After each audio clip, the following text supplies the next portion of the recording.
After the murder of George Floyd, we are still seeing incidents of altercations between police and black men, usually during traffic stops.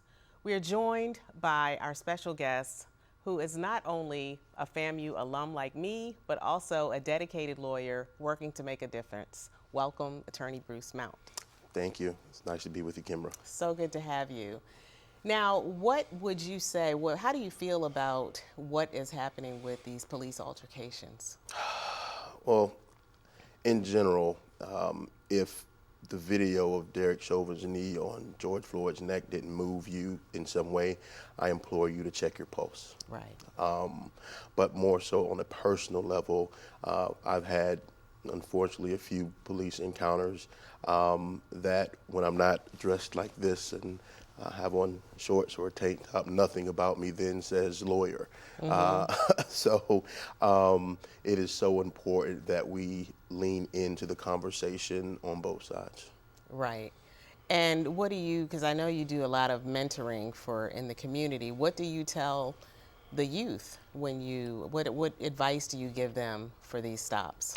Well, at this point, it's all about survival. I tell them, when I go around, we call them Know Your Rights seminars, right?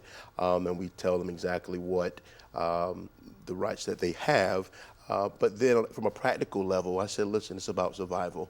It's about getting home and calling someone like Kimra and myself to fight that battle for you.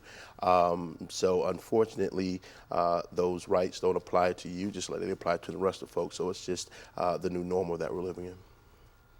Have you seen any movement whatsoever? Have you seen any changes for better or for worse? And where do you think the core changes need to be made? Is it in the police departments? Is it sort of community education? What do you think it is? I think it's a holistic approach. I think after George Floyd, you've seen companies engaging in what I would call this civic responsibility or civic engagement, and putting their money where their mouth is. We can't totally depend on government to do everything. I think if we all pull our weight, that we can come up with some, strategies that are outside of the box, that really just educate all parties as to what the differences are. Because the word ignorance kind of has a negative connotation, but essentially that's what it is. It's ignorance from both sides of not being comfortable with each other.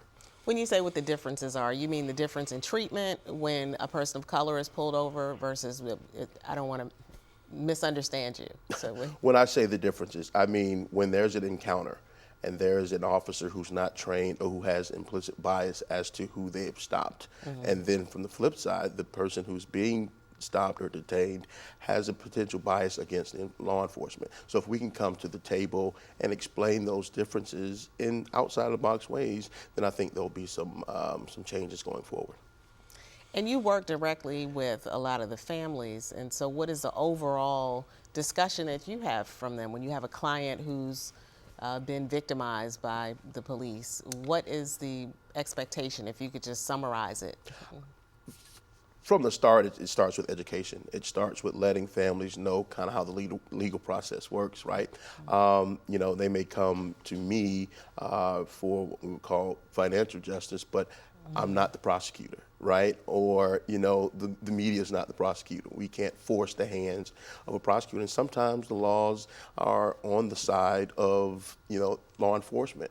And we have to educate those families and the community about what the laws are and how we operate within them. Thank you. So much to think about, and unfortunate in many ways, but at the same time, we'll have to look at it as an opportunity to do better. So absolutely, and I'll tell you this from a personal note. I was leaving Brevard County last week and was late, and I got pulled over by the officer. And of course, I'm at 10 and 2. Wow. Right. And I'm looking straight ahead, and he asks for my license and registration. I give him my license, and I tell him, sir, I am not touching that glove box. And he chuckled, kind of a nervous chuckle, but he said, you have a concealed weapons permit? Yes, sir, I do. And he understood. He can probably feel my heartbeat from afar. and gave him my license back once he checked it and let me go. But it's being aware, and I'm a lawyer. I was dressed similar to this, of what can go wrong, and I had to be aware of that. So when I talk to young people today and my contemporaries, I tell them, listen, you may know your rights, however, it's about survival, and I live that every day. Even that communication, that's a great example and instructive to somebody hopefully watching. Thank you so much for joining us. No problem. Thanks for having me. Wow.